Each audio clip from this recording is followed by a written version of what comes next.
guys! Welcome to my channel, Ma'am Chilin Angelo's Vlog. Today's video guys, nandito po uli kami sa Talisay Sunrise Beach. It's high tide guys. Padung na siya sa high tide.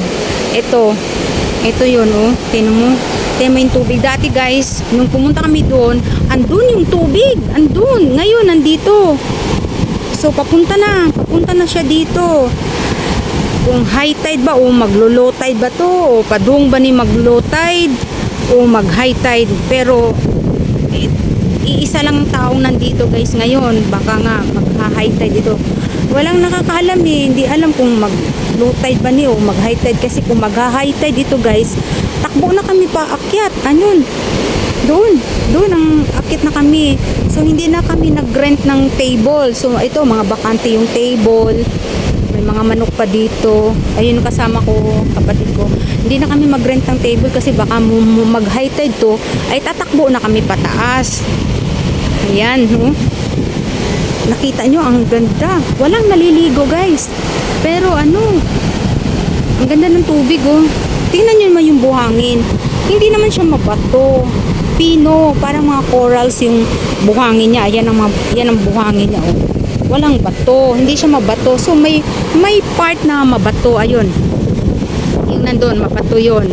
Pero hindi ganun ka talaga. May part na mabato, ayun, mabato doon. Siguro walang maliligo doon banda. So ito, yan oh, hindi mabato. Ang ganda. Mabuhangin siya. Yun nga, ito maraming mga basura, dahil sa alon. Tinangay, papuntang Dalampasigan yung mga basura, ayan. Pero kung doon ka maliligo, malinis, ayun.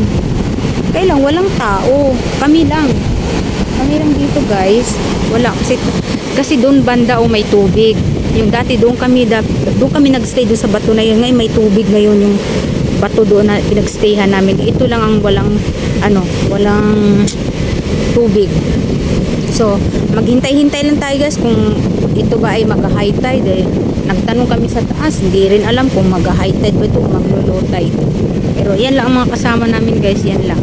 3 tao, tsaka bali 5 lang kami. Kasi ito, paikot kasi itong itong beach na to hanggang doon. Doon sa banda doon, ang tubig niya hanggang hanggang parang ganyan. Ito lang ang walang tubig. Ito lang. So obserbahan natin pag umabot yung tubig diyan, akit na kami guys. Ibig sabihin mag-high tide siya. Pero kung yung tubig na yan at mapunta na yan banda doon, low tide siya. Ganda oh. Hindi naman siya talaga ganun kabato. So, lang ito, yung parang part lang ng beach to ng Punta Cruz. Paikot kasi ito guys, mahaba. So, yun lang, mayroon na kaming baon. Tapos mayroon na nanggugulo sa aming mga pusa dito. Manok. May baon kaming lunch. Siguro kakain na kami. Dito lang kami kakain sa Hindi na kami magre-rent ng ng table ito. May table. So, yan lang guys. Thank you for watching. Update ko kayo kung nag-low tide o nag-high tide ba. So, panibagong vlog. So, abangan nyo ang next vlog ko guys. Thank you for watching. God bless.